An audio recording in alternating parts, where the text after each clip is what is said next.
అంటే చాలా రోజుల తర్వాత ఇప్పుడే కొంచెం పదవిలో వచ్చారు కదా, అవుతుంది. అంటే ఒకటి ఇప్పుడు మన భూమిలో విత్తనం పెట్టి అది దబ్బున మోలిసి మనకు పంట ఇవ్వదు కదా, దానికి ఒక టైం పడుతుంది.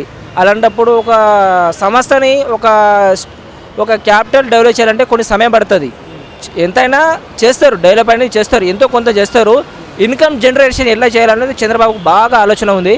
దాంతోపాటు పవన్ కళ్యాణ్ గారు కూడా చాలా అభిప్రాయం కూడా ఉంటుంది. ఆయన కూడా తప్పు చేస్తే ఆయన ఊరుకోడండి. పవన్ కళ్యాణ్ ఎవరైనా సరే, నువ్వైనా సరే, నేనైనా సరే, ఏ రాజకీయ సరే, హీఈస్ గుడ్. ఎందుకంటే వాళ్ళ అన్న చిరంజీవి గారితోనే ఆయనకు ఉంటుంది కదా, తమ్ముడుకు ఇద్దరు ఒకటే బ్లడ్ కదా. సో దానివల్ల సో ఎలా ఉండబోతుంది? పవన్ కళ్యాణ్ గారు దాదాపుగా వాళ్ళ అన్ని సీట్లను గెలుచుకున్నారు. డిప్యూటీ సీఎం పదవిలో ఆయన ఉన్నారు.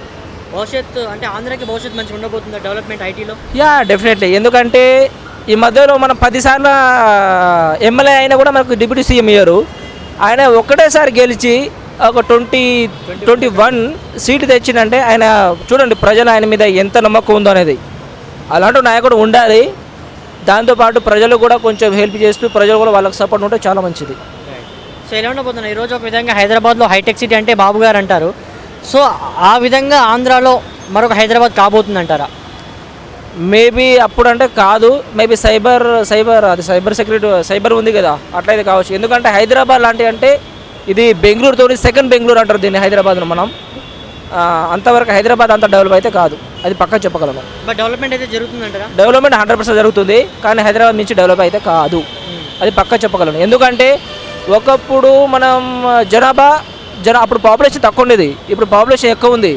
కానీ ఇప్పుడు ఉన్న పాపులేషన్ మనం అనుకోవడం అది మనం మురుకొత్తాం. డెవలప్ అయితే అవుతుంది అంతే, బట్ ఇంత అయితే కదా హైదరాబాద్ అయితే కాదు.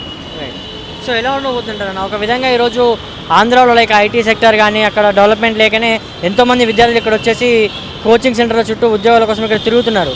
సో ఇప్పుడైనా వాళ్ళకి జాబ్ ఆపర్చునిటీ పెరిగే అవకాశం ఉందంటారా ఈ గవర్నమెంట్లో? యా, డెఫినెట్లీ పెరుగుతుందండి. ఎందుకంటే ఆయన మొన్న వచ్చేటప్పుడే ఫస్ట్ ఆయన సీఎం ప్రమాణ చేసిన ఇమీడియట్గా చంద్రబాబు ఏం చేసిందంటే మెగా డిఎస్సి అని దాని మీద సిగ్నేచర్ చేయడం జరిగింది. అప్పుడే అనుకోవచ్చు కదా ఆయనకు ప్రజల మీద కొంచెం గవర్నమెంట్ అంటే మన ఉద్యోగాల మీద ఆయన ఉద్యోగాలు ఇవ్వాలి.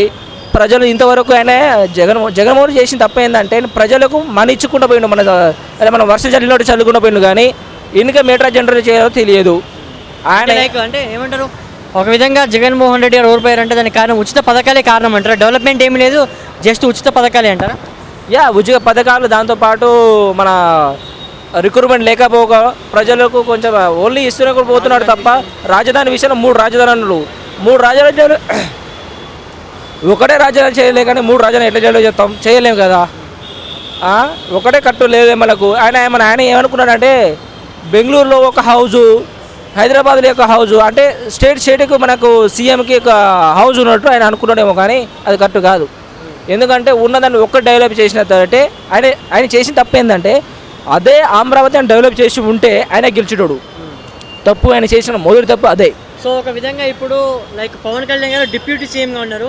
మళ్ళీ ఎలక్షన్ వరకు పవన్ కళ్యాణ్ సొంతంగా లైక్ అన్ని స్థానాల్లో గెలిచి సీఎం అయ్యే ఛాన్సెస్ ఉన్నాయి. ఆయన చేసింది అభివృద్ధి బాగా చేస్తే మాత్రం గెలుతాడండి, లేకుండా లేదు. అంటే ప్రజలు ఇస్తాడు ఛాన్స్, దాన్ని మనం యూజ్ చేసుకోవాలి, దాన్ని ఎట్లా ఇంప్లిమెంట్ చేసుకొని చూసుకోవాలి. కానీ అంతేగాని మనం ఇచ్చింది కదా ఒక 4 రోజులు మంచి చేసి తర్వాత 5 రోజులు కూర్చుంటే మాత్రం జగన్మోహన్ రెడ్డి పడ్డ గతే పడుతుంది.